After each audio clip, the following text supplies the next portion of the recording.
Hi everyone, it's Marty Murray. I'm Chief Curriculum Officer with Target Test Prep, and today I have with me Arnesh Issar, who has recently taken the GMAT and scored an amazing 760. His journey's been interesting. He's been through a few different things to get to this point, and he's learned a lot that he can tell us that can really help anyone, no matter what your GMAT score goal is, achieve your goal. So welcome, Arnesh. Nice to meet you.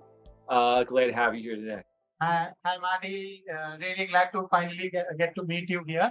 For everyone out there watching me, hi. Just a brief background on me. Hi, everyone. As I'm Arnesh, current undergrad student at IIT Kharagpur in India. And yes, I would say that my GMAT journey is a pretty interesting one, with quite a lot of hassle in between. There's emotional drama too, if you want. So happy to help anyone get on board with the journey. Yeah, it's great, and it's going to be pretty interesting. You know, I read some of your debriefs, so it's so interesting what you ended up going through. So, first thing, you just recently took the GMAT, but maybe you could tell everyone when you started your preparation.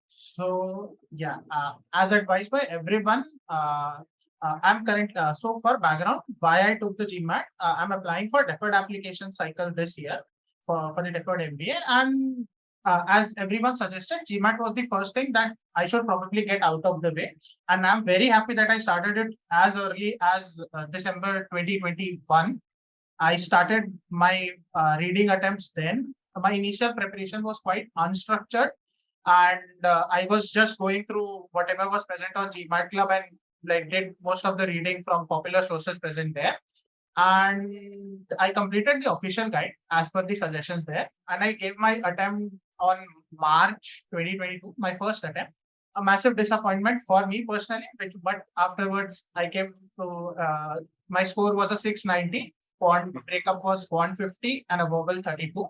I mean, it's not a bad score, but for not what exactly what I was aiming for. So did you take a practice test before that at all? I mean, did you have a Yeah. baseline? Do you know whether you made any progress, or how did you, what was your situation Yeah. there? So the first mistake that I took was I did not do a diagnostic test at all. That was something that I learned afterwards.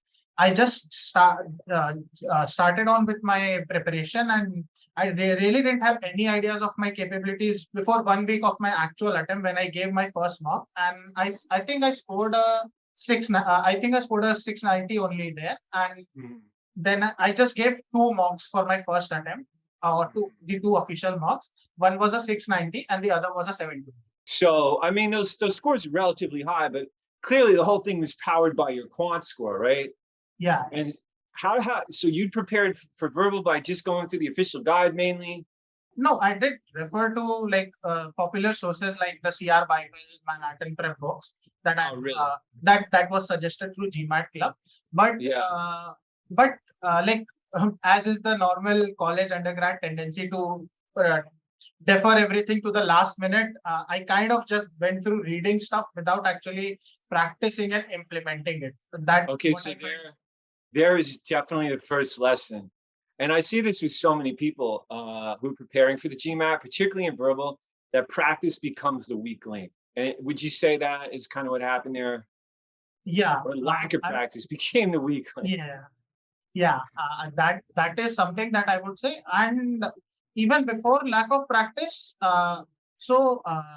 just for a background, I have cleared through a couple of the most toughest exam out there in my country, and but definitely I would suggest to anyone that GMAT is not an exam you can brute force through with just practicing questions. At some Well, point, that's true too. Yeah. yeah, that's something that I realized the hard way. I would suggest anyone starting on to first focus on your concepts, on getting everything down to second nature, and then only it makes sense to drill down to practice. So you're saying before you practice, like nail those fundamentals. Yeah, that is something that I didn't do for the first two attempts. Then through specifically love the TTP platform, wherein there are practice exercises at the end of every lesson. So that kind of helped me gain perspective into how exactly the GMAT utilizes the concepts in its questions. Right. So would you say that the first time, as far as verbal goes, you read but didn't practice, but you just kind of busted through a bunch of materials? Yeah, I would say that I was just reading content, making notes also, but like there was no practical application component to it before I actually started doing Right. Yeah. So, and this is something I see, it certainly doesn't happen with everyone. Some people do a lot of practice to start or just bust through, go through the official guide and do hundreds of questions. And then other people really do get the concepts down. They do read, like you said, take notes. I feel like I'm learning. But if you don't take that a lot of the time people say, I don't know what happened. I learned all the stuff. I learned all my concepts. I really felt like I knew it. And then I went and took the GMAT. I didn't hit my score goal. And the question is, well, what happened? And the answer is, well, how much practice did you do? Because the GMAT is a test of application of knowledge, right? It's the biggest, a lot of it's a skills test. So I guess your first verbal experience was really, okay, I got some of these concepts, but didn't practice. Very typical, and something that a lot of people can learn from. Look, it's going to take a lot of practice, and it's easy to miss this too, because in quant, a lot of us are pretty far ahead. We've been doing algebra since middle school, and we've learned a lot of these concepts and been playing with them for years. So then you just go do a bunch of practice questions, and a lot of time you're going to be good, right? But verbal's a whole other animal. Not too many of us have seen, in-depth critical reasoning. We might have seen some sentence grammar, but we haven't done sentence correction. The reading comprehension might be a little more like some other things we've done, but we haven't done it. So what happens is a lot of us get surprised by the how difficult verbal is. I think, would you say that happened to you at all? Yeah, that would be something that is very true, what you said here. For example, critical reasoning, right? I was suffering the most with sentence correction, and critical reasoning, I kind of kept it in the back, saying it's just logic at that point, as the name suggests itself. But Yeah. boy, was I wrong when I went to the tough questions and to the 700 ones. And therein I started learning, yeah, applying logic is also not that easy. Yeah, exactly. It's so easy to think verbal. It's just words. What could be so tough? And I learned this myself over and over again. The other day, I saw a critical reasoning question I hadn't seen before. People were struggling with it. Someone asked me a question, and I went and looked at that thing. I'm like, whoa, these questions are not easy. I've been doing this for years, and I still had to ponder that thing for a few minutes and say, wait, oh, E is the right answer. I'm looking at going through the choices like anyone else. We can all, it's challenging no matter how good you are at this stuff, so there's a key lesson right there. Be prepared for verbal to be a little tough. Even though it's just words, it's just logic, you're going to have to prepare.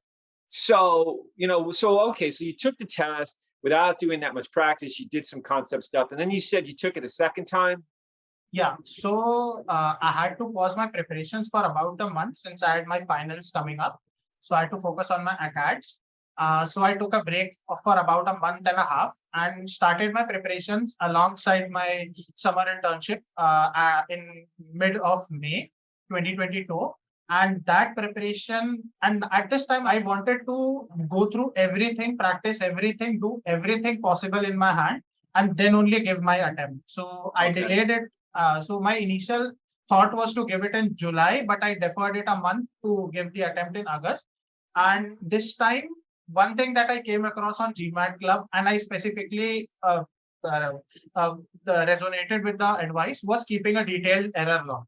Okay. So I started off with using the general template that is present on GMAT Club. It took a lot of time tagging everything to the right question, the right kind of topics that was being done, and the difficulty and everything. That was a tedious task, but one that but I would say that the error log definitely helped me out in understanding where I was going wrong.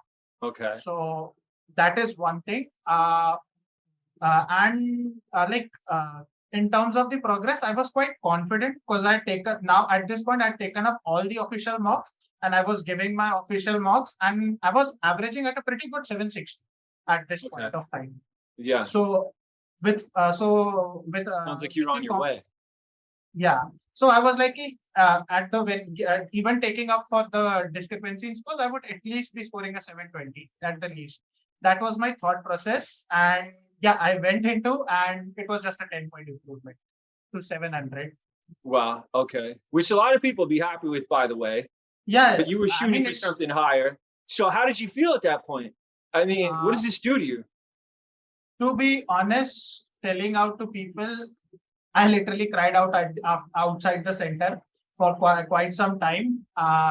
My quant score 6 again months was of prep for 10 points of increase. yeah, that's the main thing that like the thought of, and I couldn't go on with my GMAT preparation because I had to obviously I'm a final year undergrad, so I had to go on with my job hunt also. So I knew that I could only start up things at the end of the year. So putting a pause to things there, and specifically now that my mocks like there was a huge discrepancy as is seen from my mock scores. So Yeah. my quant again was a 50 here. Verbal was an improvement, definitely an improvement to verbal 35, but still not at the level I would want it to be. Well, and clearly it's just 1 point for 6 months of work. Yeah. So that was something. So I just took out an ESR, understood what I would have done wrong, and I had to leave my preparations then. The key point that I understood what went wrong with my preparation was first, I did not have a backup plan at all. It was my do or die situation that I created a do or die situation in my head, and I was too psyched for the attempt. I was not at all relaxed for the attempt. Okay, so that do you think that's the main reason why you didn't hit your score goal? And for the last 6 days before the attempt, I gave mocks on each day. Right. Yeah. Okay. So there's another huge lesson. I mean, so many people do that. They end up packing in a bunch of practice tests right before the test, and you get burned out. And then you take the test. You would think if you all have been taking all these practice tests, but you're so wiped out, it really does have an effect on you. So that's another thing we definitely don't want to do. So you were saying that this was really tough on you sort of emotionally. Am I right? Yeah. At that point, I was contemplating, since business schools at this point accept GRE too. So I was contemplating maybe switching to it in my next attempt, giving time to that, and like just thinking on my general strategy around things. And yeah, Right. I would say to people, and one more important lesson, one more thing that I would give out to the people listening to this is don't make this exam the center of your universe. Don't Please make it what? the center of your universe. Oh, yeah. I mean, yes, the exam is important for you and it has career implications for you. But for me, I socially cut off everything to prepare for this. And Right. yeah, I mean, if I would have gotten the score, it would have been a good thing. But again, my social life suffered a lot. Right. Pacing yourself for GMAT, I would say, is a very important thing to keep in your mind. Yeah, and the other thing is that you can't tie like your mood to it. A lot of people tie their entire like sense of self to it. Like, oh, I didn't hit my GMAT score. What does this mean about me? I mean, it just means you haven't prepared enough. That's pretty much all it means. Yeah. Or you made a bad move, like taking too many practice tests. But it's really important to realize it's a skill, it's a set of skills. That's all it is. So if you don't hit your score goal, if you hit I'm devastated. I hit this score. Look, there's some reason you hit that score. You didn't get your score goal. You can figure out what to do. Keep preparing and achieve your score goal. It's pretty much, that's the main thing there. So how did you remain motivated at this point, though? I mean, now you've taken the test 3 times. Your score hasn't moved. 2 times at this point. 2 times so far. Yeah. Your score hasn't moved. Basically. Yeah. So what keeps you going at that point? Because a lot of people, this comes up for many people. How do I remain motivated, regardless of whether your score is going up or regardless of if your score is not going up? How do you remain motivated? I mean, that's an extreme case, right? Yeah, this is a tough one to handle actually. But what I would say, like a general piece of advice that I came across the strategy lesson at TTP was to go like that helped me with my third attempt. I think I'll explain it more in my preparation for the third attempt more. But having a backup plan is very important while going into the exam. Okay. More than like some people might.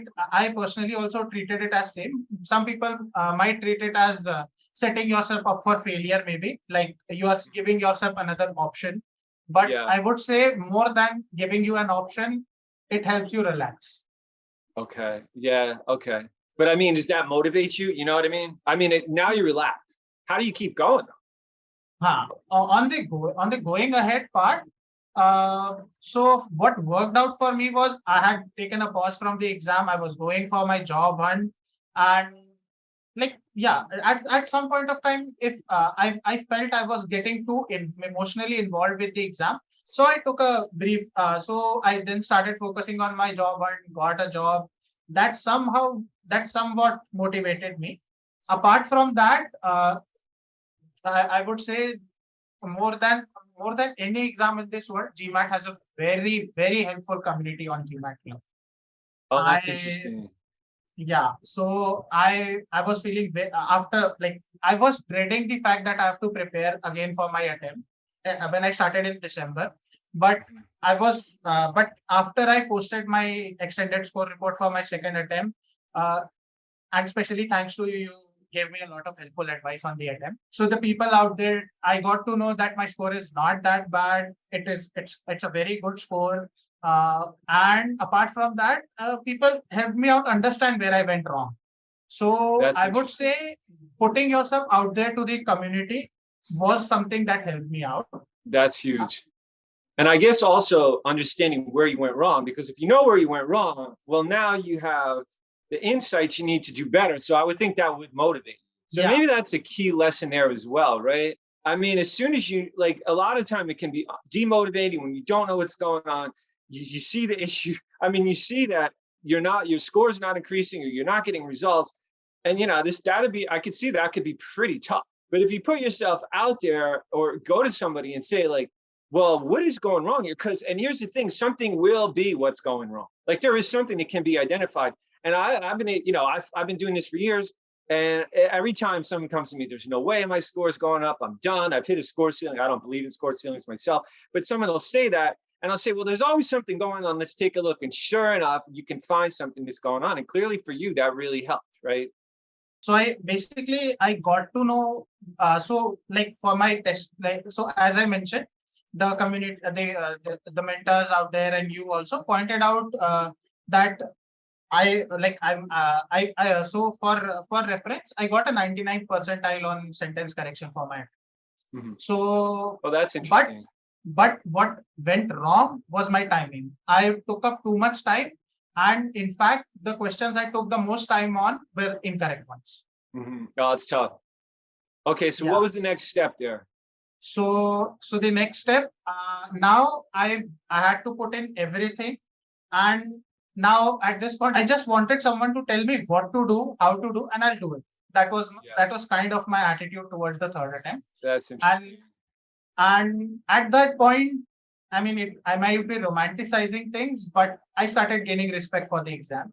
I started Yeah. getting why B schools are actually looking at the scores from just a single exam. How could someone gauge you for your business acumen through the exam?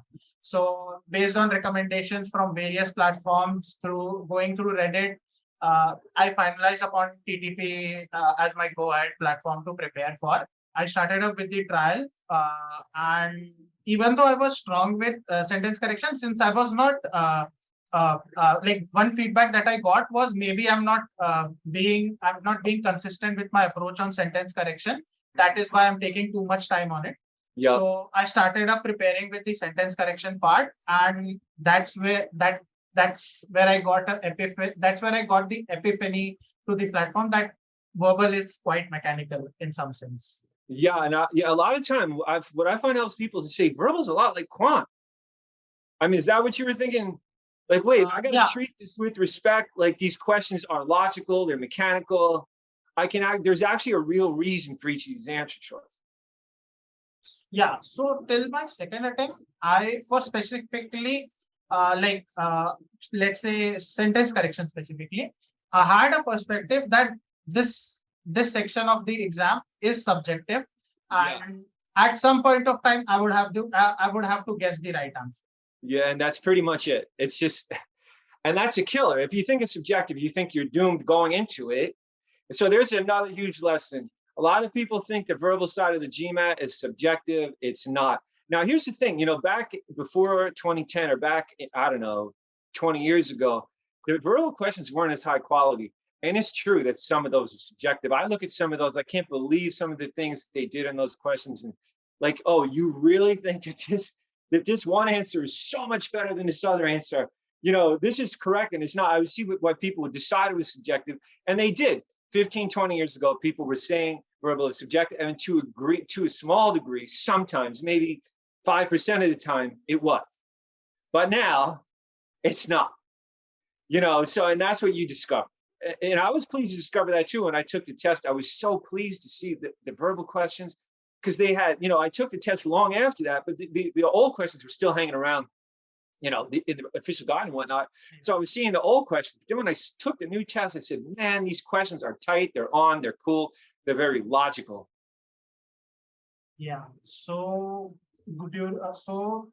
like the things that, again, time on and again, I've had chats with you on the platform. I've had chats with Scott or through mails. I'm an ardent fan of the platform.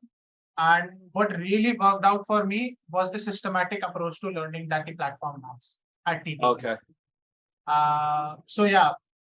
Like it was a very systematic approach that I found out. You read the content and you get to see how it ties up to your practice.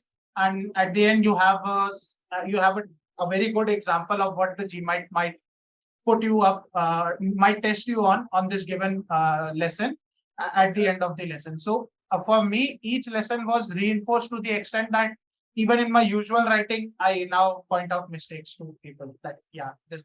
So that's how you felt about the sentence correction? Yeah, for the sentence correction part. So that. And you were already strong there. You were already fairly strong, you're saying, right? So now you go through this and you became, so now your verbal score is clearly going up higher. You're stronger in sentence correction. Yeah. So that was the hook for me. I felt that the platform would be adding massive value to my preparations. Okay. So I took up the complete. I onboarded myself onto the complete package, and I started doing the sentence correction part. I had an extensive set of notes, but I felt that since I'm learning a new thing, I again use the active review sheets that are present and created notes on them. They helped me a lot in my last mile revisions just before the prep. So I completed my sentence correction prep. Then one thing that was a weak point for me in my second attempt was RC. So, and even when I posted my ESR, you yourself were the one to suggest going through the RC section. My initial reaction was a bit of skepticism, since what could one learn about reading? Like I've been reading. Absolutely. And we say that in the intro. Did you see it in the intro to RC? Yeah. It must have been packaged, because we said it right there as one of the opening lessons. We said, look, you might think there's nothing you can do to improve your RC score. It's just reading. So what am I going to do? Just improve my reading ability? Yeah. But there's plenty you can do, right? So okay. So tell me more. Yeah. So for RC, during my practice, I was getting a good score. I was at RC was actually one of the sections where I was doing the best. But during my prep, due to my timing issues, I had to rush through my RC questions, and call it luck, call it anything. I had not prepared for a scenario where the last leg of my verbal section were two RC passages in continuation to each other. Yeah. So, and I really didn't have time to go through the passage at that time. So yeah, timing was one thing. And for specifically the RC content, what I loved about the content was it actually listed out clear guidelines as to what I had to keep in mind during reading. What I often found myself doing before was just reading through the content without getting any context of what's going on. What do I have to keep in mind for questions? So, that's interesting. So, for example, the common question about primary purpose or main point of the passage, I struggled a lot, and it was rare for me to get that question right before my attempt. I did well on the inference part and every other stuff, but primary purpose was something that I struggled with. So, which up for me too, I can tell you. But anyway, go ahead. So going through the lessons for that, it gave me I got clear instructions on what language pointers do I have to keep in mind, do I have to look out for, And I actually like someone like me assumed like there was no difference between the words presented or argumented for. And like just a nuance I'm giving out here. But yeah, what I got to learn through the platform was there is a structure to reading passages in RC, and there is a lot that you have to look out for, and like it keeps you on your toes so that you don't just doze out reading the passage. Yeah, it's really, and that's the cool thing is I discovered this is same type of thing. You learn some strategies, you learn some key facts, and something you didn't think you were going to do better on. You thought was really mystifying you or beating you up. And you're like, well, there's not much I can do about this, whether it's critical reasoning or combinations of permutations. And then just a few key pieces of information can be a game changer. If somebody shows you what to do, guides you through it, it can be huge. And that's what I love about the RC portion of the course. Yeah. Is it really takes something that, as you said, it does seem like it's just going through these passages. What could I possibly do? And it actually says, well, this is what you can do. And it works, and it's a game changer. And just 3 chapters, and all of a sudden you're in a whole different situation. You're reading comprehension. Yeah. So yeah, as you mentioned, the comprehensive of it. Yeah. So like I was one thing that I would like maybe clarify for the people out there. Yes, the content at TTP is quite comprehensive, but it's not redundant at all, is what I feel. Is my personal opinion that every content adds value to your preparation, adds value to your learning. Yes, it's quite comprehensive, but that's pretty much the reason you need for your preparation. You need to look out for everything out there when you're going for the exam. Yeah. Now, so you started off with a 50 quant score. So did you use TTP quant? I mean, Yeah. So based on the recommendation from the platform itself, I used the accelerated learning program at TTP, which basically consisted of me giving out the quizzes in the quant and just reading up on topics that I missed. So just to be holistic about my approach and to get into and to practice quant on a consistent basis, I started giving the quizzes. That was my initial motivation. But yeah, I would say even as a quant 50 baseline scorer, I did learn a lot of things I did end up learning things in each of the topics that I practiced for. And yeah, the lessons I learned, the lessons I learned and read basically read up for my quant prep with TTP.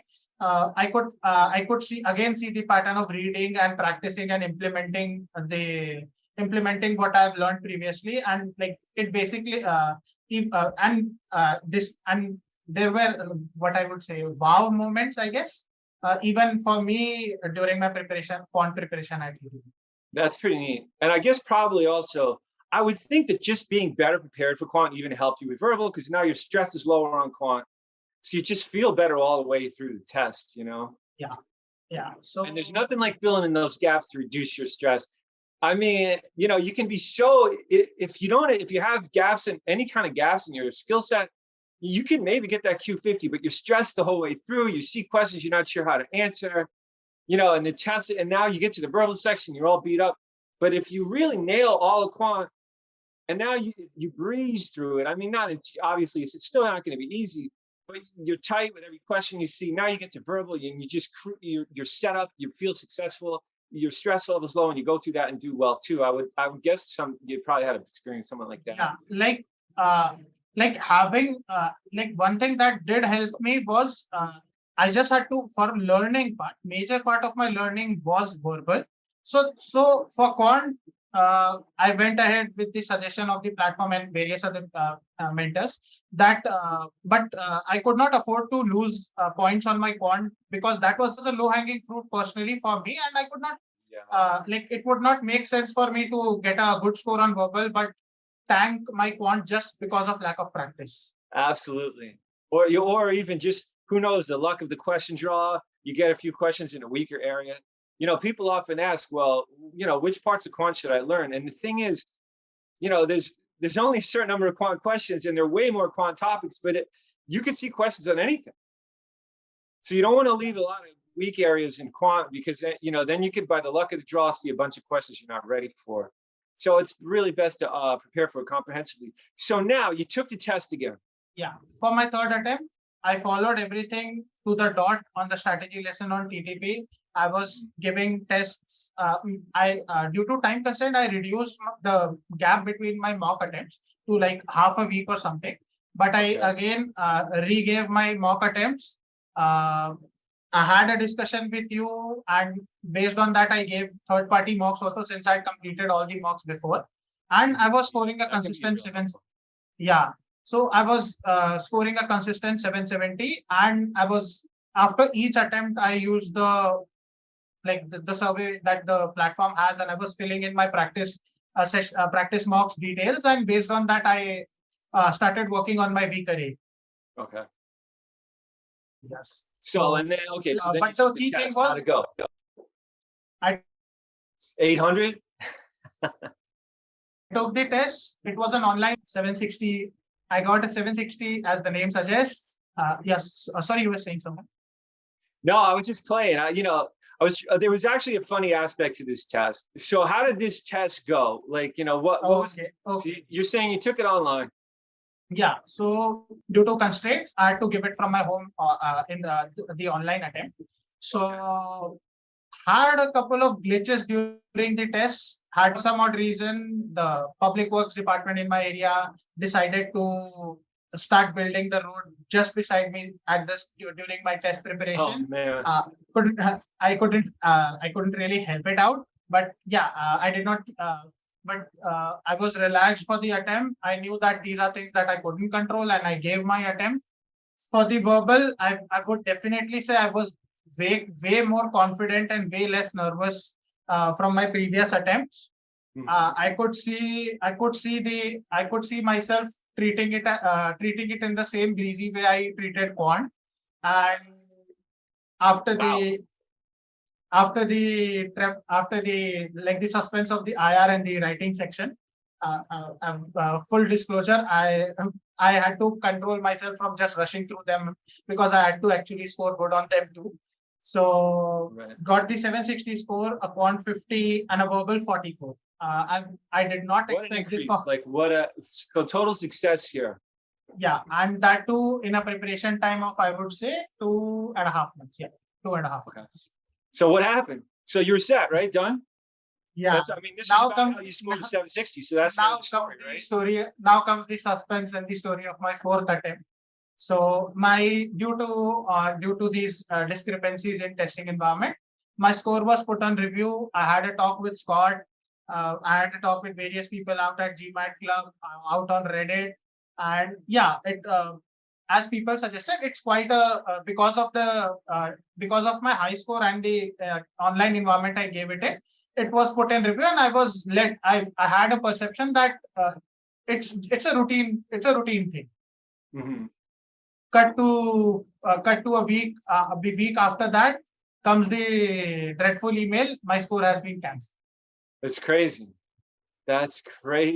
So all this, it's been about 2 years. No, a year and a half. About a year approximately. About a year. You've taken the test now for the third time. You got your score 760, and it's canceled. So your journey is not over at this point. That's pretty much what I felt. Put out a lot of colorful words in my head towards the testing authority, but had a talk with, again, the community helped me out massively. Scott has been a great help in it. Mm-hmm. He helped me realize that there's little what I can do apart from appealing the score, and the people out there helped me understand that I could repeat those results out. I was not sure of it. I felt that I needed another 15 days to prepare, but all the same, due to time constraint, I booked a test center slot for 31st March. This like 8 days back, I would say. So yeah, for this attempt, I had absolutely zero aspirations whatsoever. I just kept myself relaxed, practice 5 or 10 questions daily, and revise. Nothing else. Because I had to start with my application, so I couldn't really afford to do anything apart from that. I go through the motions of the exam. I reach the test center a bit back, get relaxed on the test center, get relaxed with my attempt, have a perception that I have to get this attempt right. And if not, I have nothing else to do. I'll have to wait 15 days since I was banned from giving the on. Not banned, I would say, but the platform did not allow me to book an online booking to give the exam online since I already had a testing error. So I had to wait for 15 days and give the next attempt. So I started my usual process. I started going through the motions. Verbal has been the first section I've always attempted. Went through it breezily. Quant, I was a bit hasty on it, I would say, but still it has been a section I've been strong at. I went everything. I had a mindset that I would be happy at even a 720. I went with that aspirations. At this point, I was that done with the exam, I would say. got the final score sheet, again a 760. Wow. I mean, that shows the effectiveness of solid preparation. You were set. Yeah. That was where you were. Yeah. So the 760 was your score at that point. I mean, you had the quant, you built up the verbal. It was like a foregone conclusion, you know. And I think that's good for people to see as well. You know, people don't necessarily have a lucky day at the test center. Very rarely do I see people have a lucky day at the test center. A lot of times people go into the test with 680s on their practice test, and they're just hoping they're going to get that 710 or whatever, you know, or something like that.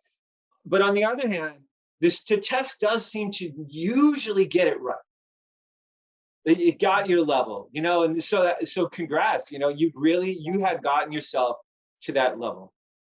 Yeah, like I would say that my journey has been evidence that while the test requires you to really look at yourself subjectively, be it in terms of what you're doing right, what you're doing wrong, but once you get down to it, luck is a very small factor in the exam. I agree. So subjectivity is out. We've already talked about luck is out. It's really effective prep gets you to your goal, you know? Yeah. And what could you summarize some of the most, you know, what would you say is the most effective things about your prep? Yeah. So most effective things, I would say, first, just reading things is not enough. You need to be invested in your learning. Make it a point that you are making notes, you're making flashcards, you're revising everything on a regular manner, and like you're invested in your learning. You're not just doing things to means what gained me success in verbal would be that I was not now looking at learning for performing at GMAT. I was now learning to put it out there for the rest of my learn things for yourself rather than just do performing at the exam. I mean, the exam is obviously out there. Yeah. And be really invested in your learning because all things out there and like everything out there, we as humans tend to forget things without practice and without repetitions. Mm-hmm. So repeating everything you learn is one thing. Second thing, I would say maintain a good error log because it really helps bring objectivity to your learning. You actually start seeing where you are going wrong, what needs to be worked at, and kudos to the TTP platform there. The error log, so you found that the error log helpful. The error log and more than that, the analytics, the detailed analytics on my preparation. I exactly knew what I had to read up on, what I had to practice more on. Like that was one error. Like you can go maintain an error log of your own, but it's a very tedious process. Take it from me. Yeah, it is. And yeah, it's so great to have an automated error log. And it's really, so there's another thing once again. And these are the key things. Because people say, well, you know, he scored 760 because he started off strong in quant, or I don't know, whatever. But I think it's key to understand that these foundational things like being invested in your prep, using an error log, being objective, practicing effectively, learning fundamentals first, those things are what get you to the score. Yeah. You know, and it's like, if you want to hit the score, ask the guy who did it. And even thinks about his mentality. Like people say things to me and I'll say, well, how did you get your score? I'll say, well, you know, I did a lot of meditation. And so, I mean, if you want to, you know, if you want to hit the score, do what the people who do. And what I guess I'm sort of saying is, then they'll take that away, and they won't necessarily do it well. That's a little strange or something. I mean, some people do it and others don't. But my point is, some people say, well, I'm not going to do that. Well, this is why the people get the high scores. So if you see what Arnesh did here, the whole mentality, remaining motivated, even though his score wasn't going up, how he handled the other different steps of it, and the underlying fundamentals, just your whole mindset toward the thing, that's what gets you to the score. Yeah. One thing that you mentioned here about having a good mental space. Yes. I mean, full honesty here, no offense to anybody out there. I also, as a person, find meditating a very hard activity to do. I do not have a stationary, I cannot maintain a thoughtless mind space, but that's all right. People might not believe it, but I had my attempt in the evening, the online attempt, and the test attempt was also in afternoon. For both attempts, in the morning, I was out there watching a movie. You were what? I was watching a movie. I was watching a movie. I mean, so there you go. There's something that works. Yeah. So, I mean, that's practically a form of meditation. Yeah. It's sort of clearing your mind. Anything that helps you relax. That's really interesting. Yeah, that's really interesting. For me, I actually made doing practice questions. I try to make that my safe zone. So I would do practice questions before the test, actually true relax. So whatever gets you in that mind, you gotta be in a more relaxed state you are. Although you gotta be intense too. Clearly you were intense. Yeah. Like you were sitting there saying. I missed that fact. I did practice questions as per the suggestion on strategy. I did practice 5 or 6 verbal questions before starting my attempt at test center at home also. I'm just talking about the day before the prep, and I didn't do much in terms of being aggressive about my prep. I just kept my mind relaxed and just revised everything and kept a very positive outcome. Any other key aspects of your prep that you think people want to know about? I would say, especially out there, maybe for the people out there from my own country, India, and people basically see what I felt was people in my country, we have been giving entrance exams for practically every domain. We have a centralized entrance examination. I myself have cracked it. Those exams are practice based, but you can kind of brute force them. By brute force, I mean you can practice enough to get the groove of what kind of questions and how to solve things.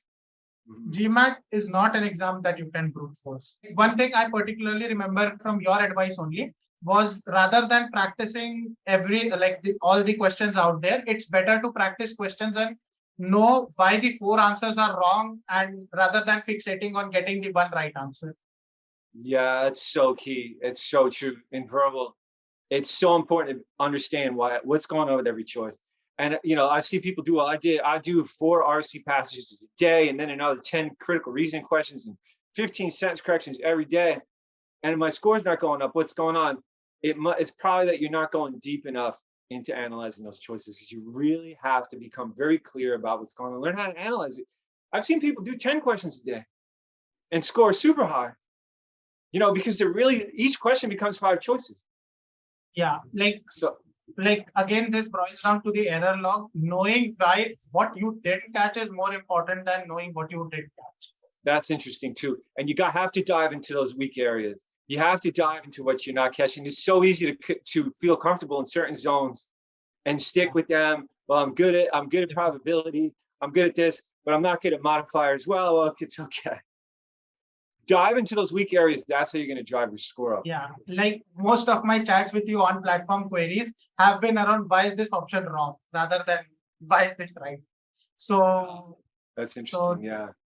So that is trust me, knowing why the option is wrong is way tougher than knowing why the one answer is right. I mean, for sentence correction, the sentence correction is all about finding why all the other options don't work out. Absolutely. Yeah, so true.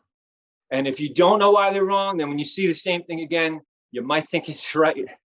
So you really have to be clear. So this is, a lot of this is a verbal story, because you drove your verbal score up so much. So these are the key things. It's really, you have to know why everything is wrong, so that if you see it again, you don't think it's right. And also, so you don't take a long time to answer the question. Clearly your timing was a problem, but once you got to the point, early on, right? And then once you got to the point where it was, where you're seeing what's wrong quickly, you're identifying, you're used to it. Timing is not an issue in verbal at that point because you see everything that's going on. So if timing is an issue for you in verbal, people just learn to see what's wrong with the choices very clearly. The more precise you are, the faster you're going to answer the questions. You get through it, and you're going to see that your score is going to get into that 40 level that's going to power you to a high GMAT score. So I guess we've pretty much covered it. Is there anything else you want to throw out there? Just the advice that keep going. Yeah, absolutely. Yeah, I totally agree. There's always a new lever you can pull. And even if your score's only gone up 10 points after 6 months, there's something you got to change. There's something you can do. And eventually, you get up to whatever your score goal is. It could be a 99th percentile score like Arnesh scored. Whatever it is, just think, look, I'll find levers to pull. I can keep going to make it happen. Like, just keep analyzing yourself and improving yourself. I mean, that pretty much is a career advice at this point. Yeah. Keep analyzing yourself and improving yourself. Absolutely. I totally agree. And the GMAT's a great venue for experiencing the success that you get when you proceed in that way. So, hey, I really appreciate it. It's been great talking with you. I finally got to meet you. We talked a lot on the chat. We talked on forums. We finally got to talk in person. It's great to see how your success happened, and I hope everybody learned from this, y'all. So, I guess with that, yes. Have a great rest of your day, everybody. Yeah. And feel free to reach out to me via the TTP chat or on the forums or whatever to find out more, get some tips, and really appreciate you all coming out today. All the best to everyone out there preparing for the exam, and stay motivated.